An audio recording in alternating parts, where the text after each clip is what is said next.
Jeff's Superscript is brought to you by Black Cat Comics and Collectibles, in my opinion, the best comic shop and clubhouse on the internet. Make sure to follow them at Black Cat Burbank on Instagram and ask them about their Stray Cats Club for special perks. Hi, I'm Jeff, and welcome to another one of my videos where I give you the opportunity to test your comic book grading skills up against actual results from CGC. We are here once again on location in Carlos's garage. Carlos has generously provided his submission to CGC so that we all have the opportunity to practice our comic book grading skills. This is actually part 2 in a series of 2 videos that I am making about this one submission in particular. If you haven't already seen part 1 of this 2-part series, I'll put the card for it right up there. I highly recommend checking it out. But in this video, we're going to take a look at the 4 books that are remaining from this submission. They're in this box right here. We're going to take a look at the 4 books when they were raw, a video that I made of them before they got sent to CGC. We are going to assess them for any kind of flaws, any kind of damage, anything that might affect the grade negatively. Then we are going to take the 4 that are left in here out of this box, and we are going to see how CGC's grades matched up against our guesses. If any of the grades from CGC are significantly different from the grade that I thought it might get, we'll do a little post-grading analysis, see if we can't figure out what CGC was thinking in giving the book the grade that they did. All right, that's everything we need to talk about in this introduction. Let's go ahead and take a look at these 4 books when they were raw and see if we can't figure out what the grade is. All right, first up we have Black Cat, issue number 1, the J. Scott Campbell A cover. The front of this book looks really, really great. That corner is wonderful. You see the way the light is bouncing off that spine there. It's just going in a straight line. It's not showing you any kind of stresses. No problems there. That corner looks great. This edge looks great. That corner looks great. That edge looks great. All in all, the front of this book looks fantastic. The back of the book on first look also looks really, really good. That corner is really, really good. This edge that we're about to go down looks really, really good. This corner right there looks really, really good. The problems are going to be in this next section right there. You can kind of see it. I'm going to angle the camera so you can see it better. Yeah, you see all that kind of creasing and gnarliness that's coming off of the spine there? That's not great at all. It's not anywhere else along the edge of that book, but that corner is really, really bad. I'm really hoping that the press is going to take that out completely, but in case it doesn't, I'm going to give it a 9.6. Next up, we have Captain Marvel, number 7. This is the J. Scott Campbell San Diego Comic-Con special numbered edition. This book looks really, really fantastic. The corners are great. That spine doesn't show any ticks at all. That edge is great. That corner is great. That edge is great. That corner is great. 355 out of 3,000. Not bad. This is a nice glow-in-the-dark, slightly embossed book. Pretty cool. The back of this book is really nice looking as well, except for that. Oh, you see in the corner there? Oh, yeah, that got a little problem going on there. I'm pretty sure that the press is going to fix that. It looks very slight. It looks very fixable. The rest of the back of this book looks super fantastic. So I'm going to be optimistic, and I am going to go with a 9.8 for this book. Next up, we have Spider-Gwen, issue number 1, the J. Scott Campbell Encore Edition. At first glance, this book looked as fantastic as the last, but there's a problem, and I see it right away. Right there in the middle of your screen along the spine, there is a color-breaking spine tick. We'll see it again on the way back. There's also a little bit of indentation there parallel to the spine. I think the press will fix that, but it's that right there, that color-breaking spine tick that's going to be a problem. That corner is also a little bit more angry than I usually like to see my corners, but man, it seems like there's a lot of latitude with corners, so I don't think that is going to affect the grade too negatively, but I definitely know that that color-breaking spine tick will take this out of the 9-8 category.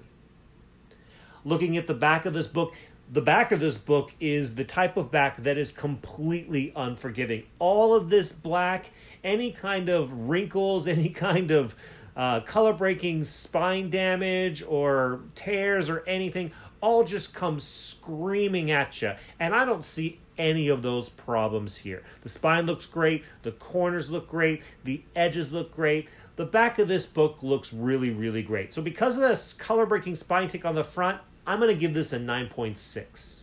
And last, we have Strange Academy number 6, the David Nakayama trade dress variant. Because of this solid red background, flaws are really pretty easy to see. So you look, that corner's a little iffy, but I think it's fine. That top corner's a little more iffy. I still think it's fine. Other than that, the edges look good. The corners look good. This, all in all, looks really, really good. The spine looks great. It's a really nice cover. On the back, it's more of the same. That corner looks good. Edge looks good. I don't see any flaws. Corner looks good. Edge looks good. Spine looks good there on the back. All in all, a really, really nice book. I'm going to go ahead and give it a 9.8. All right, so we've taken a look at the books when they were raw. We've assessed them. We've taken our best guess at what we think the grade might be. Now it's time to find out what grades CGC gave these books. Once again, we are back here with Carlos. Hello, Carlos. How's it going? Very good. Thank you once again so much for making these books available to all of us in these videos. I personally really appreciate it. I'm enjoying this whole video thing. I'm looking forward to this one and maybe some future ones. Absolutely, yes, exactly. Thank you. So we're going to go ahead and dig in, but first tell us a little bit about these books.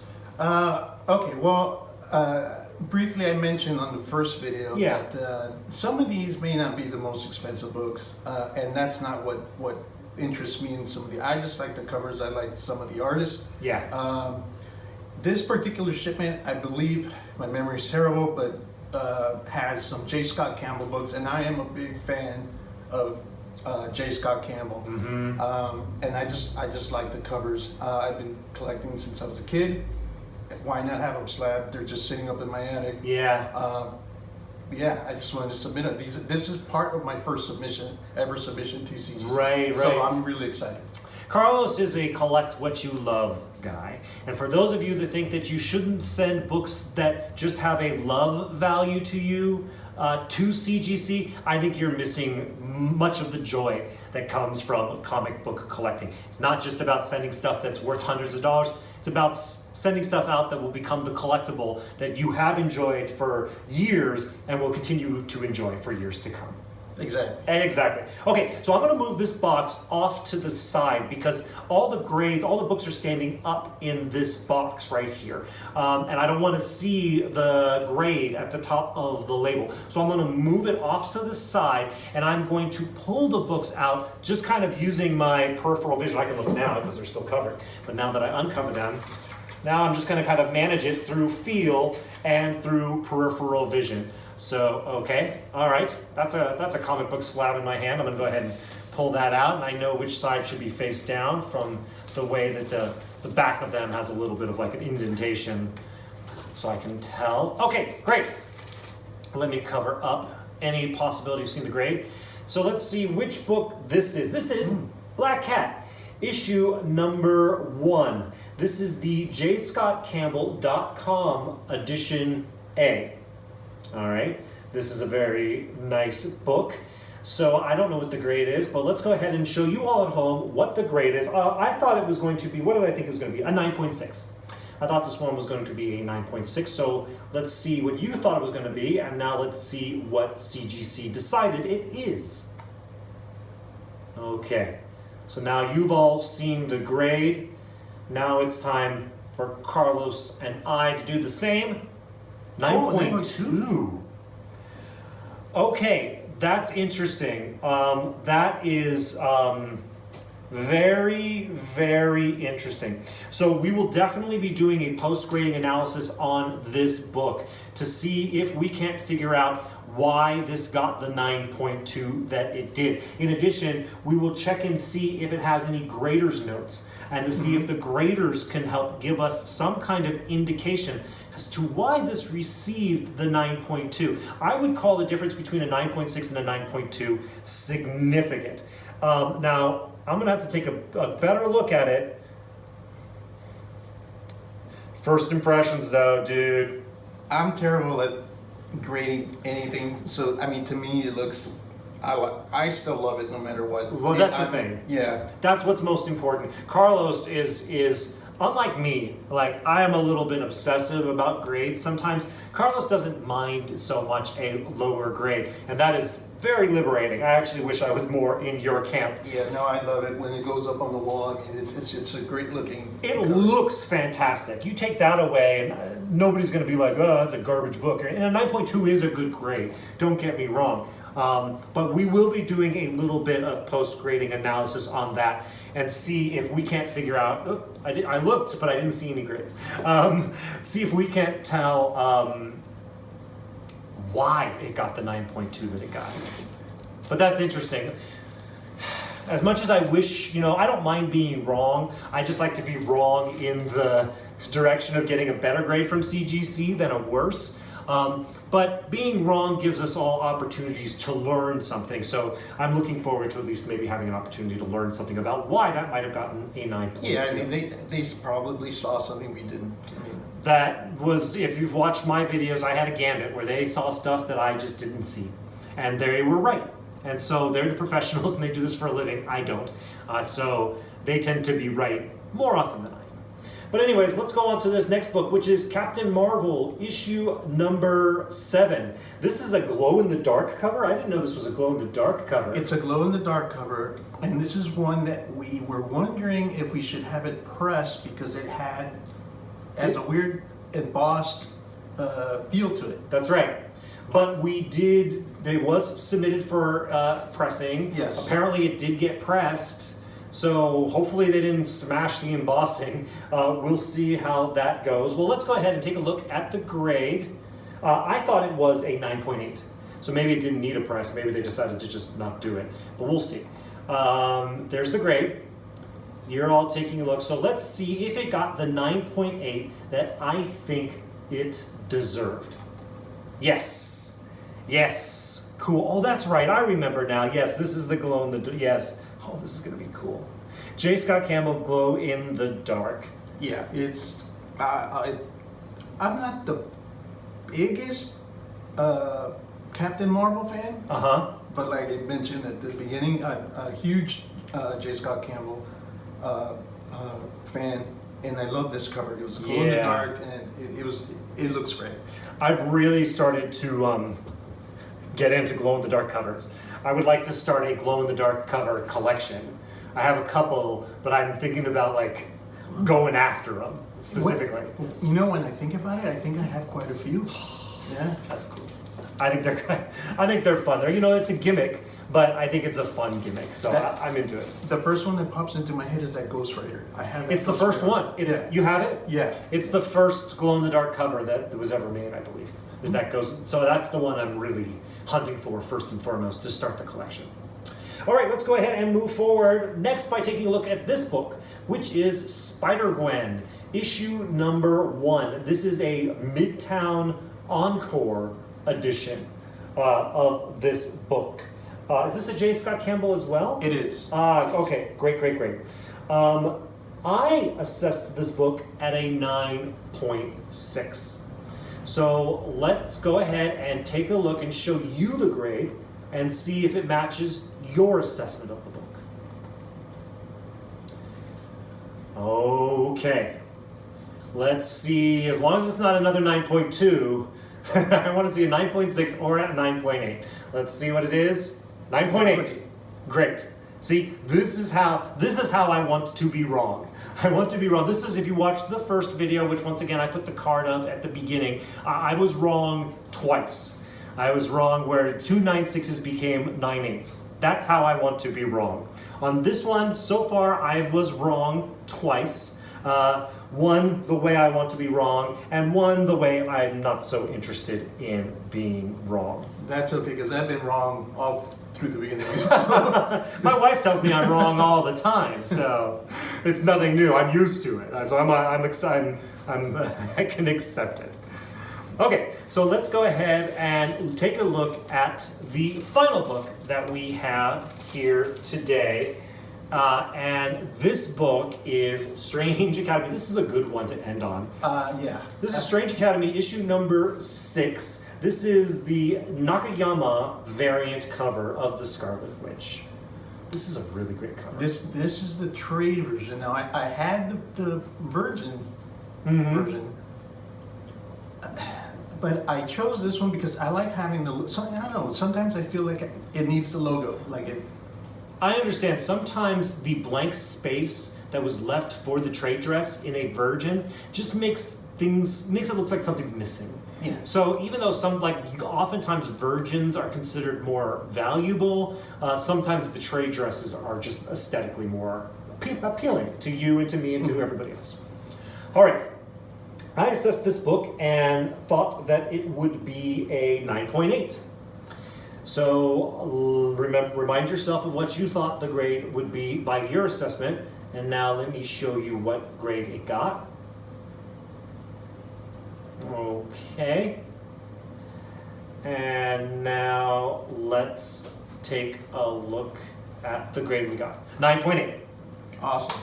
Very awesome. Very awesome. I love the red. I love the, yeah. Wow, that looks great. That is amazing. Yes, a 9.8. Very, very cool. So, I guessed correctly on this one. I was wrong in the correct direction on this one. I thought this was going to be a 9.6. It got a 9.8. This one, we thought it was going to be a 9.8, and it did get the 9.8. And then finally, this one, I thought was going to be a 9.6, and it ended up being a 9.2. So what we're going to do, once again, right now, is we're going to do a little post-grading analysis on this book. We're going to check for any grading notes. We're going to look over this book with a fine-tooth comb, see if we can't understand what CGC was thinking. In the meantime, Carlos, thank you so much once again for making your submission available to all of us to test our comic book grading skills. Every time I do one of these videos, I learn something, and I appreciate it. I can only submit so much, so help from people like you makes this video series possible. Thank you so much. Thank you for being here. And 9.2, 9.0, 6.0, I love them all, especially knowing that they're mine. I mean, they're beautiful covers to me, and I'm glad to have them. That's a fantastic attitude. That's fantastic. All right, so let's go ahead now and do our post-grading analysis on this book. All right, so here it is, the Black Cat issue number 1 in a 9.2 white pages. When we assessed this book when it was raw, I thought it looked really, really good on the front, and it still looks really, really good to me. I don't see any damage. I don't see any bad corners. I don't see any color-breaking spine ticks or spine ticks at all. I do see little white flecks in there, but that's just flaws in the holder or dust that gets trapped inside the holder when CGC does their encapsulation. I really wish that they did it in a clean room so that there was no dust possible to get trapped in there, but of course they're just not going to do that. The back of this book also looks good at first glance as well. Now, I'm going to admit, when I did the unboxing video, I forgot what the damage was when this book was raw and I assessed it at first. So I didn't look for this specifically, but I looked for it here in this analysis, and there it is. That crease that was there when we saw it was raw, it's still there. That picture on the left right there is a picture that I took when it was raw, and on the right, that's what it looks like right now in the holder. And that crease is still there. So that is absolutely the reason why it got the 9.2 right there. A crease that's that deep and that large, it's not going to get a 9.6. I wouldn't even give it a 9.4.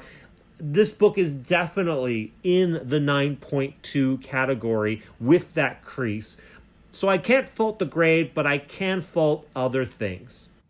Well, that turned out to be way more interesting than I thought it was going to be. There's a lot to unpack here. First off, the fact that that Spider-Gwen book got a 9.8 and not a 9.6 just blows my mind. That color-breaking spine tick, you can't fix that. And even though it was slight, it's still there. I mean, I saw it. Am I crazy? Tell me down in the comments if I'm crazy. In addition, the corner on that book as well was pretty gnarly. So if one thing didn't impact the grade negatively, you'd think the other one would. So the fact that it still got a 9.8 is really a pretty big gift as far as I'm concerned from CGC to Carlos.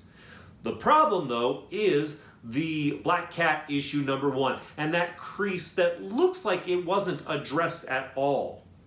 Now, we know that these books went through the offices at CCS, CGC's pressing service. Why do we know this? Well, because the Captain Marvel that had that crease in the corner on the back got a 9.8. If that crease was still there, it would not get a 9.8. So the CCS pressing services did fix that crease. So why didn't they fix the crease on the back of that Black Cat book? I don't know. I know that they basically send books through their machine, and if it looks good, they move on. And if it doesn't look good, they'll send it through as many times as they need to in order to make it look good. So did they send it through once and they thought, oh, that looks fine, but they just didn't notice that the crease was still there? I don't know. But I have definitely encouraged Carlos to contact CGC and CCS and try to get some answers about that crease. Now, I'm not going to have those answers in time for this video, but if I do get any information that's enlightening as to why CGC and CCS didn't fix that crease, I will make sure to include them in a video down the line. If you want to make sure to check out that video, I would invite you to subscribe if you haven't already, and make sure you hit the notification bell so that you're informed when I post that video if it ever does come out and I ever get those answers. But in addition, I have more Test Your Comic Book Grading Skills videos that will be coming out. And if you like this content and you appreciate me taking the time to make it, likes are appreciated by me, so go ahead and hit that like button. As always, thank you all so much for watching this video. I'll see you in the next one.